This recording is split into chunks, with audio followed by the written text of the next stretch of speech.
छोटे सपनों का सफर। गांव भदेसरा, उत्तर प्रदेश का एक छोटा सा गांव, जहां ज्यादातर लोग किसानी पर निर्भर थे।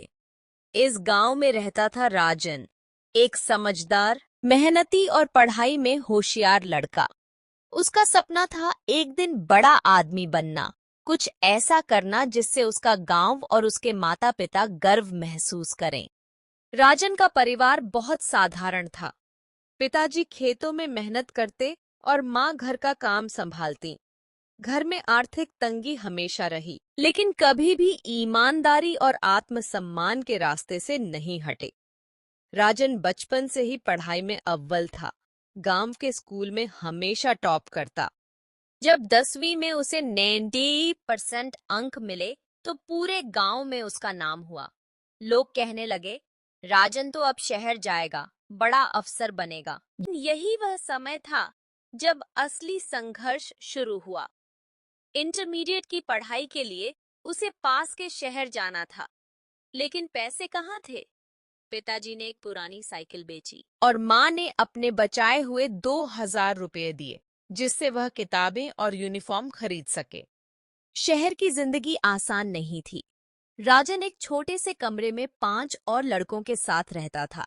कमरे में पंखा तक नहीं था, लेकिन उसमें हौसला बहुत था। दिन में कॉलेज जाता और शाम को ट्यूशन पढ़ाता, जिससे खाने पीने का खर्च निकाल सके।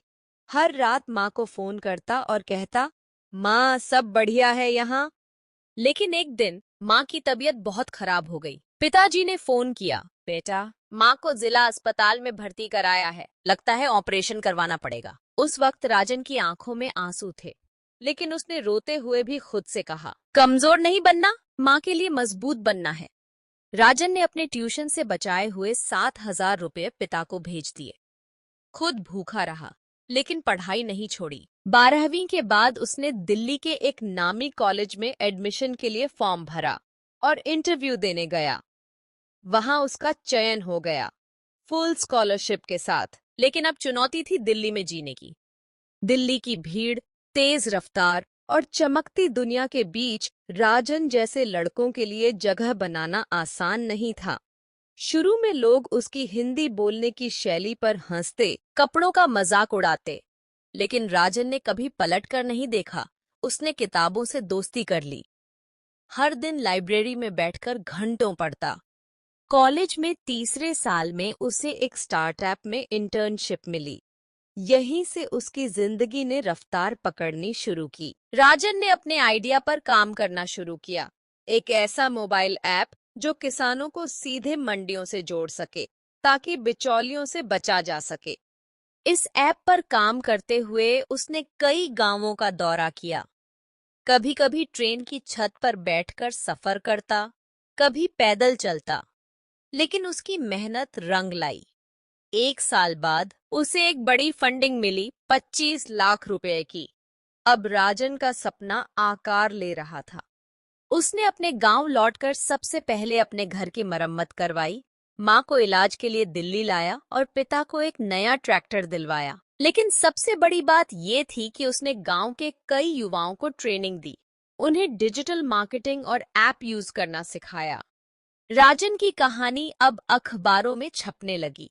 कॉलेज में उसे बुलाकर सम्मानित किया गया, लेकिन वह आज भी वही सादा लड़का था, जो माँ के हाथ की रोटी और पिता के कंधे पर हाथ रखकर चलने में गर्व महसूस करता था।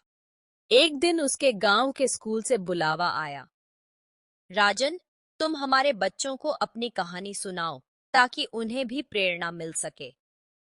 राजन ने बच्चों से कहा, मैं तुम जैसा ही था, मेरे पास भी सिर्फ एक सपना था और उसे सच्चाई में बदलने का जज्बा। अगर तुम अपने अंदर भरोसा रखो और मेहनत करो, तो तुम्हें कोई नहीं रोक सकता। बच्चों की आंखों में चमक थी। आज राजन सिर्फ अपने परिवार का ही नहीं, पूरे गांव का हीरो बन गया था। शिक्षा। सपने चाहे जितने भी बड़े हों, उन्हें पूरा करने के लिए संसाधनों से ज्यादा जरूरी है संकल्प, मेहनत और सब्र। असली सफलता वही है जो दूसरों की जिंदगी में भी रोशनी लाए। धन्यवाद।